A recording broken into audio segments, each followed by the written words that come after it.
बेयारियां पे चल दे यार तू मौत ही कश्मीर की है।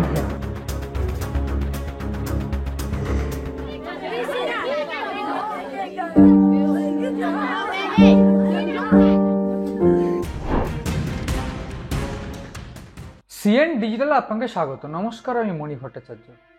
কাশ্মীরে পেহেলগাঁওর যে বৈশ্বরেন ভ্যালি, সেখানে যে হামলা হয়েছে, জঙ্গি হামলা, সেখানে পরিচয় জিজ্ঞেস করে, সেখানে পরিচয় বাঁচাতে কেউ তাদের নিজের পরিচয় লুকিয়েছে, সেই পরিচয় বার করার জন্য পোশাক খুলিয়ে দেখে বেছে বেছে বিপরীত ধর্মী অর্থাৎ হিন্দুদের যে নিধন করা হয়েছে, এই যে গোটা ঘটনা, সেই ঘটনার মধ্যে একটা ঘটনা কিন্তু এমনও আছে যেখানে হিন্দু ভাইদের বা হিন্দু পর্যটকদের প্রাণ রক্ষা করতে গিয়ে মৃত্যু হয়েছে বা মৃত্যুবরণ করতে হয়েছে একজন মুসলিমকে। কে সে এবং কীভাবে তার মৃত্যু হলো, সেই ঘটনা আজ আমি বলব। বৈশ্বরেন ভ্যালির যে রিসর্ট, সেই রিসর্টের মধ্যে ঢুকে 5-6 জন জঙ্গি, যেটা ইতিমধ্যে টিআরএস দায় স্বীকার করেছে, লস্করি তৈয়বার শাখা সংগঠন টিআরএস, তারা দায় স্বীকার করেছে এই গোটা ঘটনা। প্রায় 26 জনের মৃত্যু হয়েছে ইতিমধ্যে, এবং সেখানে 25 জনই হিন্দু এবং একজন নেপালি আছে। এই যে গোটা ঘটনা, তার মধ্যে যে একজন মুসলিম, তিনি কাশ্মীরি একটা ছেলে, কাশ্মীরের একটা যুবক, তিনি টাট্টু ঘোড়া চালক। তার নাম সৈয়দ আদিল হোসেন। এই সৈয়দ আদিল টাট্টু ঘোড়া চালক। এদিন তিনি টাট্টু ঘোড়া নিয়ে তিনি গিয়েছিলেন। সৈয়দ নিজেই অর্থাৎ একা তার পরিবারের সোর্স অফ ইনকাম ছিলেন। তার পরিবারের একজন মা, বাবা সহ একজন বোনও আছে। বাবা হোসেন শাহ, হায়দার হোসেন শাহ, মা বিবি জান। তাদের সন্তান এই আদিল, তিনি প্রথম টাট্টু ঘোড়া নিয়ে যখন গিয়েছিলেন, তিনি তো এই বারুদের গন্ধ, বারুদ মিশ্রিত এই ভারী পরিবেশ দেখে বড় হয়েছে।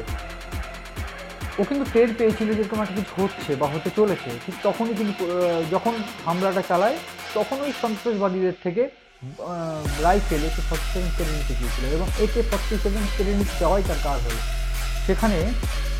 যেখানে আমরা এই অভিযোগ পেয়েছি যে বেছে বেছে হিন্দুদের মারা হয়েছে, সেখানে গিয়ে বিতান অধিকারীর পরিবারের মাধ্যম থেকে আমরা পেয়েছি যে কারা মুসলিম তারা আলাদা হয়ে যাও। এই কলকাতার যিনি বিতান অধিকারী, তার স্ত্রী বলেছেন যে যারা মুসলিম তারা আলাদা হয়ে যাও, তারপর হিন্দুদের বেছে বেছে খুন করা হয়েছে বা হিন্দুদের বেছে বেছে হত্যা করা হয়েছে। এই যে চিত্রটা যখন সামনে আসে, ঠিক তখন হিন্দু পর্যটকদের বাঁচাতে গিয়েছিল আদিল, AK-47 কেড়ে নিতে গিয়েছিল। তখন তাকে শুনতে হয়েছিল কাফের, তাকে কাফের বলে হত্যা করা হয়েছিল।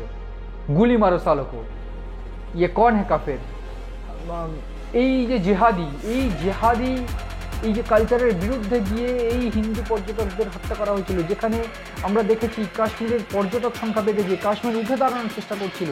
370 বিলোপ হওয়ার পর কাশ্মীরের পর্যটক সংখ্যা আরও বেড়েছে। বুঝতে পেরেছিল কাশ্মীরের যারা পাথর ছুটছিল, তারা পাথর ছেড়ে স্কুলে ভর্তি হয়েছিল, তারা ব্যবসা বাণিজ্য করছিল, সুখে ছিল তারা।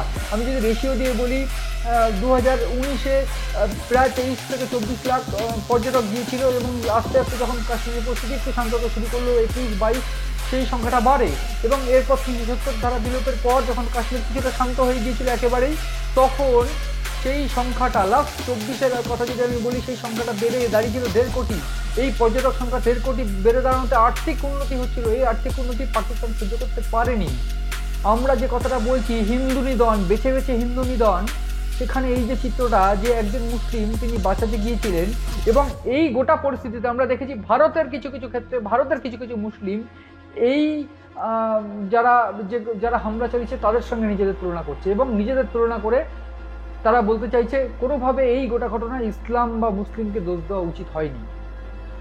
আমার প্রশ্ন তাদের কাছে যে যারা এই সন্ত্রাসবাদী, যারা মানুষ হত্যাকে জেহাদি বলে মনে করে, যারা ভারতের সার্বভৌমত্ব রক্ষা করার বিরোধিতা করে, ভারতের সার্বভৌম দেশ ভারত, এবং এই সার্বভৌম দেশে বেছে বেছে হিন্দুদের খুন করায় সার্বভৌমত্বের অস্তিত্ব ফেলে দেওয়া। যেখানে আমরা দেখেছি এই টিআরএফ গত বছর জুন মাসে 10 জন ধর্মাবলম্বী যারা পুণ্যার্থী, তাদের উপর হামলা চালিয়েছিল এবং 10 জন পুণ্যার্থীর মৃত্যু হয়েছিল।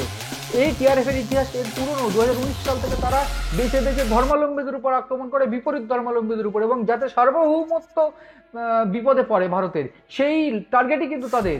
এবং সেইটা কিন্তু এদের যে মূল চক্রী, আবু মুসা কিংবা সাইফুল্লাহ তারা কিন্তু এটা কাশ্মীরে বলেছে, পাক অধিকৃত কাশ্মীরে গিয়ে তারা এই মিছিল করেছে, মিটিং করেছে, মিটিংয়ে এই কথাটা বলেছে যে মোদিকে শিক্ষা দিতে হবে।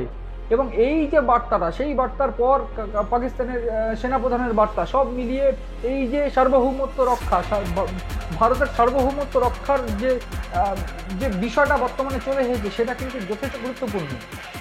এই ঘটনায় ভারতীয় মুসলিমরা কোথাও গিয়ে যদি তাদের সঙ্গে রিলেট করে যারা ভারতের সার্বভৌমত্ব রক্ষা করতে চায়, তাহলে তো সেটা ঘৃণা, লজ্জার, উদ্বেগের।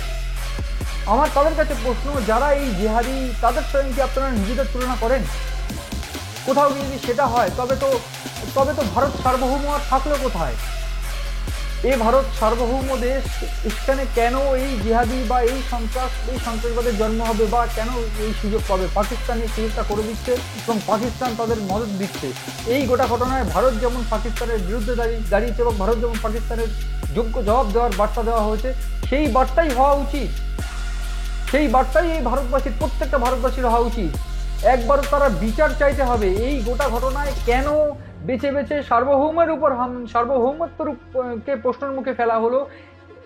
এই প্রশ্ন, এই বিচারই চাইতে হবে সবার এই চাওয়া উচিত। কেন পাকিস্তান কেন এটা করলো, এই বিচারই সবার কাছে চাওয়া উচিত, এই প্রশ্ন তোলা উচিত সবার।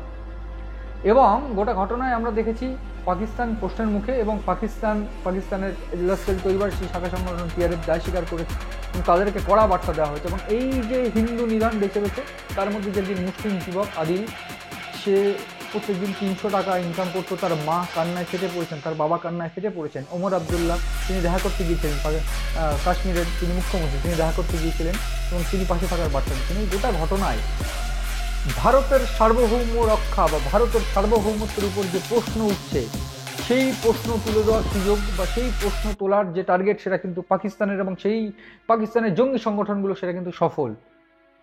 এইতে ভারতের সার্বভৌমত্ব যেমন ক্ষতি হলো, সেরকমভাবেই ভারত কিন্তু পাকিস্তানকে একটা জবাব দেবে। এই জবাব কিন্তু গোটা বিশ্ব তাকিয়ে থাকবে, সেই বার্তাই কিন্তু রাজনাথ সিং দিয়েছেন। এবং এই গোটা ঘটনায় পরিস্থিতি কোন দিকে গড়ায়, সেদিকে কিন্তু নজর রয়েছে আমাদের, নজর রাখুন আপনারাও সিএন ডিজিটালের পাতায়।